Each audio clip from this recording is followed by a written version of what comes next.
Hello and welcome to vlog number 34. Eric Edmund Twins 28 here. How you doing, everybody? It's the day after Christmas 2020. Happy holidays, Merry Christmas, Happy Hanukkah, Happy Kwanzaa to everybody out there. Happy holidays overall.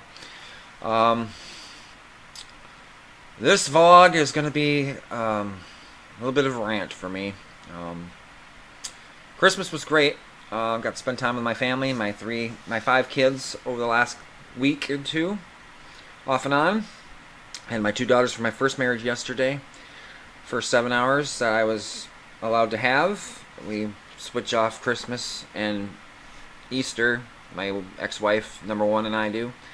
The year she gets Easter, I get Christmas. And then the following year, I get Easter and Christmas Eve. She gets Christmas Day. So this year was my Christmas Day. And it was pretty good until the debacle that is known as the Vikings Saints game at 3:30 my time, Central Standard Time. The game yesterday started off okay. Vikings hung in there. Saints scored right away, and we scored right back, and the Saints scored again.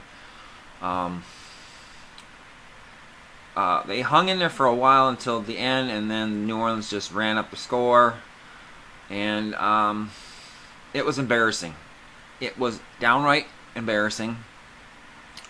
We lost 52-33, the most points we've given up defensively and as a team since 1963. That's 2 years after the Vikings were have entered the league. 1963, that's how long it's been since the last time the Vikings gave up that many points.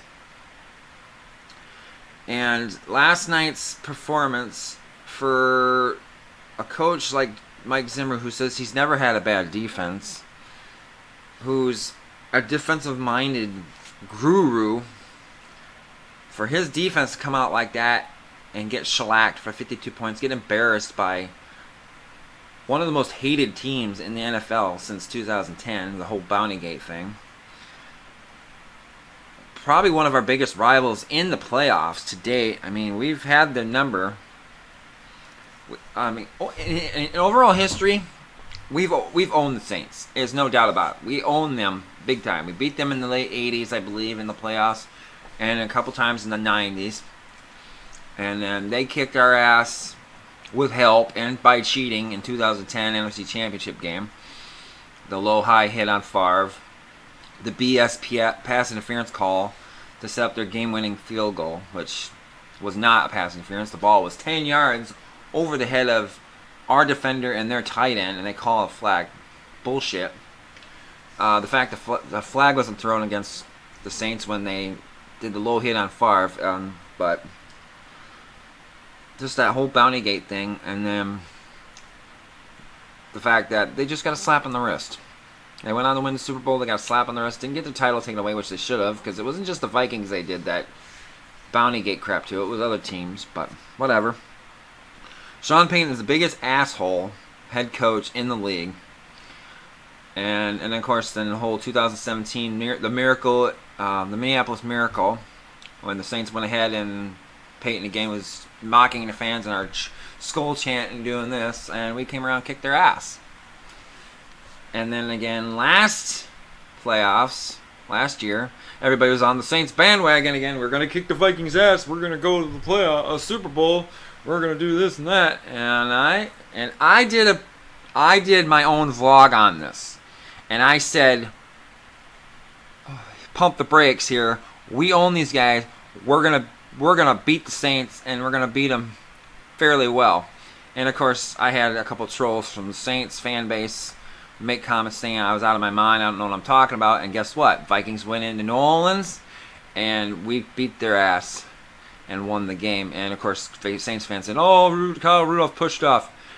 No, Kyle Rudolph was trying to get free. The guy who wasn't even looking at the ball had his hands all over Kyle Rudolph, and Rudolph had to get separation. He did the jump ball and made the catch. Even the league said that the Saints didn't get screwed, so quit your whining. But we've had a great rivalry with these guys, a heated rivalry, and it's not just in the playoffs, it's in the regular season too. But overall, we own them. We got a better record against them. But last night, was anything but that. Unacceptable performance. 52 fucking points. Are you kidding me, Mike Zimmer? I get we're losing. We lost key players to injuries. Daniil Hunter out, neck injuries. I get it. Michael Pierce opted out because of COVID, because of his asthma. I get that too. Nobody worth a damn to replace Everson Griffin, who declined a contract we offered to him. He declined more money to go to Dallas, and then he gets traded to Detroit. So that's all on him. And I think we were deciding on Afadi Denabo, and then, of course, we did the Yannick Ngakoue trade, and then we ended up trading him, too. I think we should have kept Ngakoue. I think he would have been... Him and Hunter and Pierce would have made a great triple combo. And then you just find a better defensive tackle to go with Pierce. Which we have guys that could do that. We have Adenabo. We have Wanham, the rookie, who's playing great. So I don't get it. But whatever. I get it. We got injuries. Kendricks is out injured. Barr's out injured. So I get we have injuries, but these backups we're putting in are not doing shit. Your main job is to stop the run, stop the pass, tackle, and they can't even do that. I mean, I get most of the guys we're starting on defense are rookies. I get that, and some of them are coming, are hanging in there, and they're doing good. I know at first it looked like it was really rough with Dantzler and Gladney, but they're turning it around. I mean, Gladney yesterday, he got torched. He had a bad game. And Anthony Harris, don't get me started on him. What a fucking one-hit wonder he has become. Last year he was awesome. I think he led the league in interceptions for safeties. I think he had 8 last year. But this year he ain't got shit. And he is playing, for a guy that's playing on a franchise tag contract and trying to get more money for the future, he's playing like garbage. And I'm just beside myself. I mean, Harrison Smith can only do so much back there. He's doing okay. I mean, he's missed a few times, but I think he's just frustrated. But the rest of that defense has just mailed it in, and last night's game showed me that this team is quitting on Mike Zimmer. Maybe not the offense, but the defense has quit on Mike Zimmer. The way they played in that last quarter, we gave up 21 points in the fourth quarter.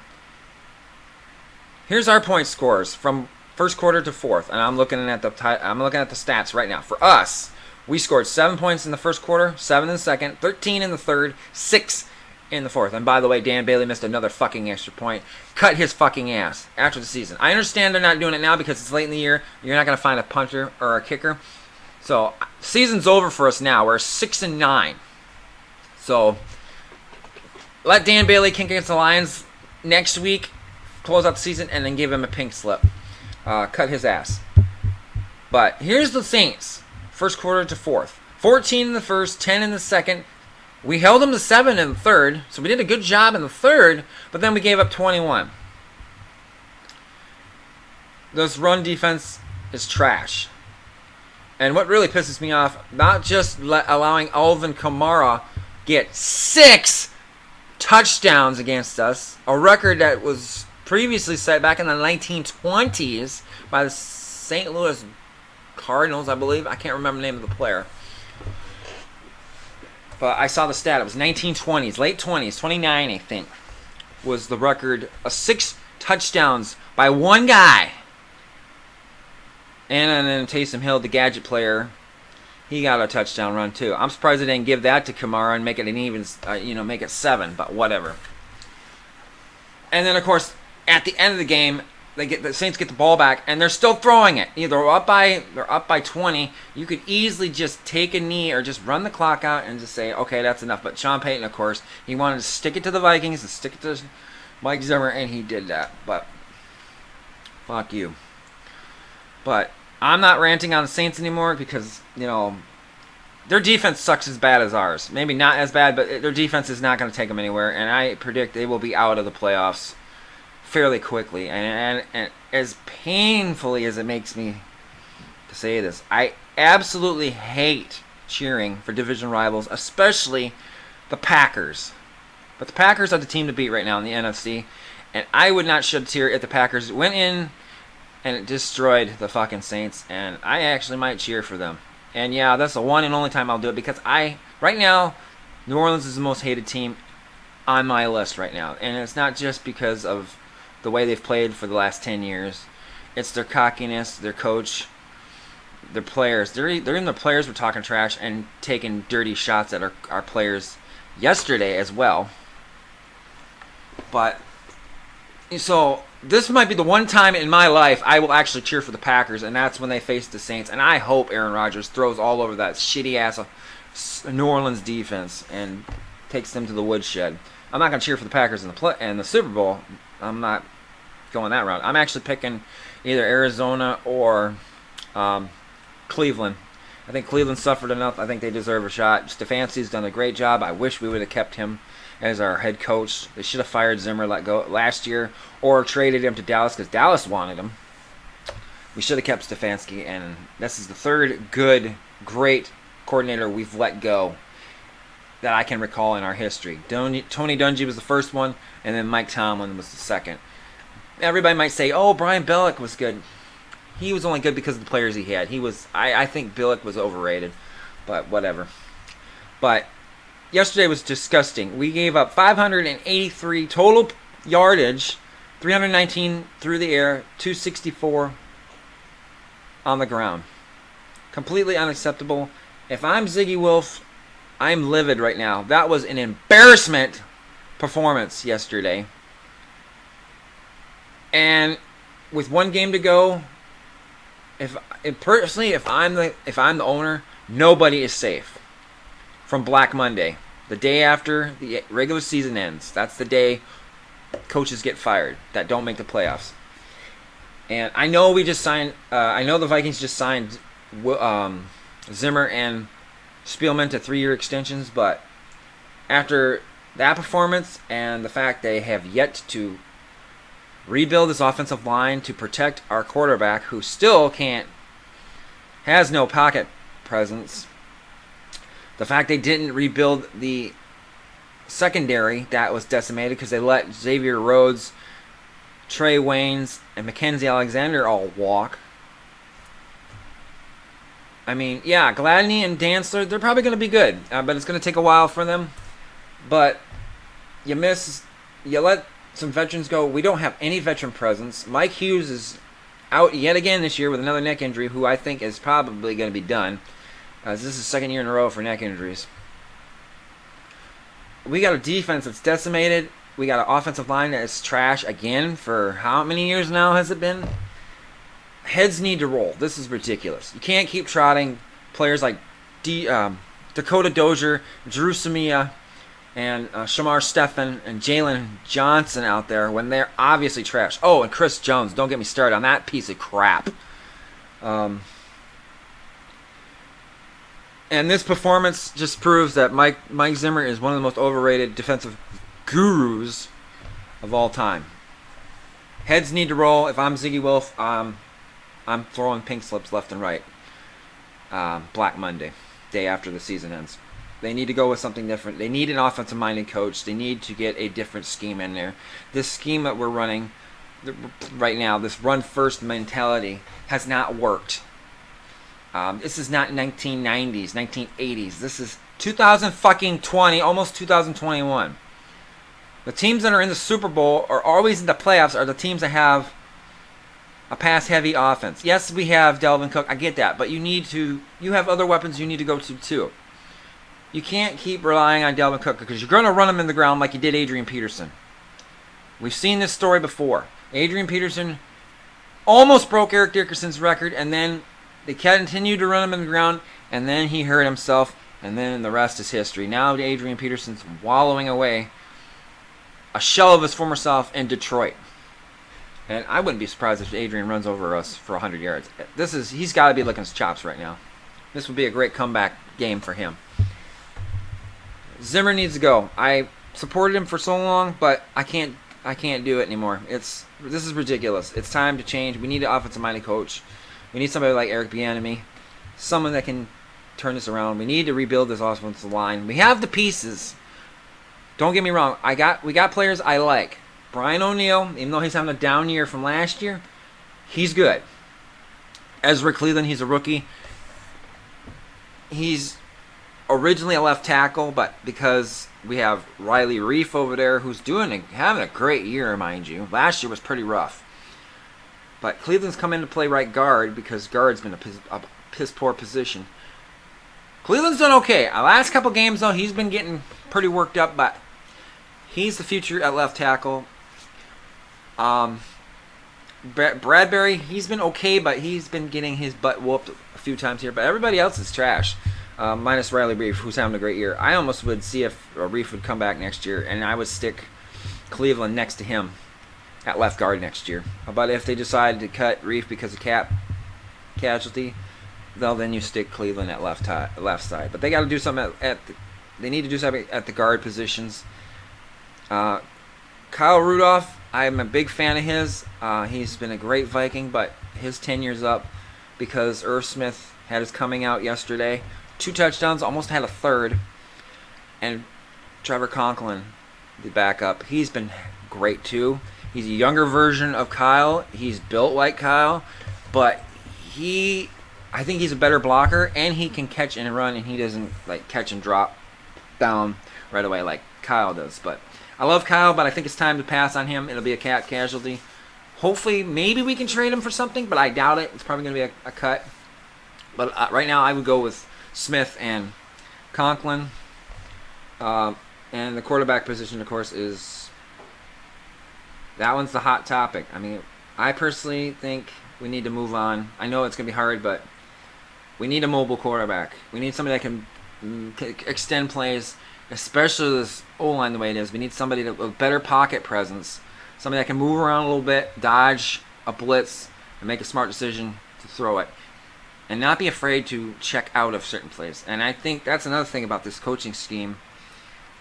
They need to allow their quarterback to recognize a blitz is coming, that a running play up the fucking middle is not going to work, and we need to audible out of it. They need to, and Favre did that when he was here too, and we had great success with it. And we need to get back in that.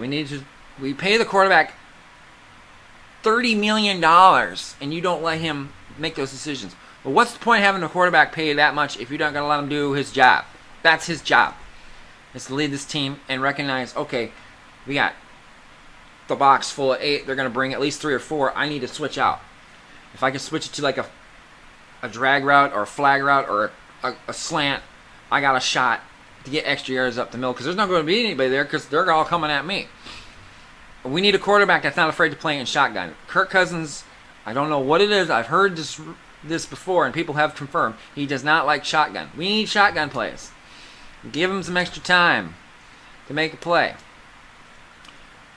I mean, that's what the Bears are doing with Trubisky because he's such a terrible quarterback. But when he's in shotgun, he's got extra time. He can make decisions and throw, and that's why he gets good numbers against defenses like ours because he's in shotgun because he's scared of getting tackled. That's a great way to stop a blitz. If you're in shotgun or pistol, you see it coming better, and you can see your guy. You feel a little better. Ooh, there's a guy. There's a tight end right open. Oh, the blitz is coming this way. I'm gonna just go. Why can't we do that with Kirk Cousins? I know Kurt's good in the play action, and it's nice to see him do that and make plays. But we need to stop this check down Charlie bullshit. You need 6, 7, 8 yards, and you're throwing for 3 or 4. We need first downs. We need to make points. We need to use the weapons we have other than Dalvin Cook. We have Justin Jefferson, one of the greatest picks, I think, in recent history for the Vikings, who's probably going to win Rookie of the Year this year. You have Adam Thielen, who's on the wrong side of 30 now. You have 2 great tight ends now, in Irv Smith Jr. and now Conklin. We need to open up the offense. It's time for change. Mike Zimmer, he's more of a defensive coordinator. I love him, but it's time to go. Gary Kubiak, they need to get rid of him. He's stuck in the 90s. This is not Denver. Circa John Elway. It's time for change. And I'm just fed up. I'm glad the season's almost over. We got one more game next week against the Lions. I wouldn't even be surprised if we drop a turd in Detroit. That'll improve our draft stock. I don't see us drafting a quarterback, at least where we're sitting, but hopefully if one drops to us or comes near where we're at, hopefully they got the balls to say, okay, we need to move up and get a quarterback. And I'm not saying necessarily they're going to trade Cousins and start this quarterback, but they need to think about the future, because Kirk Cousins is not the future. We need to think of somebody that can start this team and stay here for 10 years. We need a guy that's going to be here for a long time. Guy like Fran Tarkenton, Tommy Kramer. Wade Wilson was in here for several years and did a serviceable job. Then we got Dante Culpepper. And if he hadn't shredded his knee, he probably would have been here his whole tenure. And who knows what we would have done with Dante Culpepper. And of course, Teddy Bridgewater. Everybody shits on Teddy. Before the injury happened with Teddy, he was looking good. And I think the Vikings gave up too soon on Teddy. And if you ask a few people in that organization, I guarantee it, they would say, yes, we should have stuck with Teddy. But it is what it is. We need to get somebody for the future, because Kirk Cousins is not going to be here forever. Not necessarily start the kid, especially with this coaching staff. If this coaching staff's still here, but maybe stash him as a backup and say this team falters next year, and then they fire the coach and the GM and they start fresh. Well, at least then you got a quarterback that can start fresh with a brand new head coach and have a full offseason with this coach and get up to speed. And then they can move on from Cousins. That's what I think we need to do, but we'll see. But I think as far as the draft, otherwise, I think they need to go O-line and maybe linebacker is a possibility. They really need to move on from Anthony Barr, and they might go after Wilson, Eric Wilson. He's not great. He's not good. He's okay. I mean, there's some good linebackers in this draft. If somehow we can get a Dylan Moses, I don't know how we're going to do that because we don't have a second-round pick. I believe that was the one we traded to Jacksonville. Unless we make trades and move up, or trade players. If we can get a Dylan Moses type linebacker with one of our top picks, I think that would be okay. But that number one pick, if there's a quarterback anywhere near us that's dropping, you have to take him. Whether it's Trey Lance or the kid out of Florida or Zach Wilson, the BYU kid. Right now, I would pick the BYU kid. I think Trey Lance, I think he made a mistake starting one game and then opting out. I think a lot of people say he's talented, but I have a bias against NDSU quarterbacks because I live in that area. I live in Fargo. I've watched NDSU over the decades, and they're overrated. Anybody could be a quarterback for NDSU, and they can have a success because it's the conference they're in. They play nobodies, and they've won 7-8 championships because they don't play anybody. And I always said, if you put the Bison in a different conference in college, like Big 12 or Big 10, I don't think they would have the dynasty they have today. And Carson Wentz, Easton Stick, and then Trey Lance, they all came from NDSU, but it is what it is. I don't know. I'm rooting for Lance, but I'm being cautious about him because I just don't know. But from what I've seen from Zach Wilson from BYU, he's pretty good, and I think he would fit with the Vikings a lot better. But we'll see. So I'm gonna end the rant here. It's getting pretty long, but I'm just pretty pissed with this Vikings team, and it's time for heads to roll. And if I'm Ziggy, I'm firing everybody on Black Monday. So that's what I think should happen to this Vikings team. So that's it for now. Hit the like button, subscribe to the channel if you haven't done so. If you'd like to help out with future projects or upgrades to my channel, you can visit my Patreon at patreon.com/mntwins28. You don't have to help. Any help you guys give me is greatly appreciated. Till next time, peace out.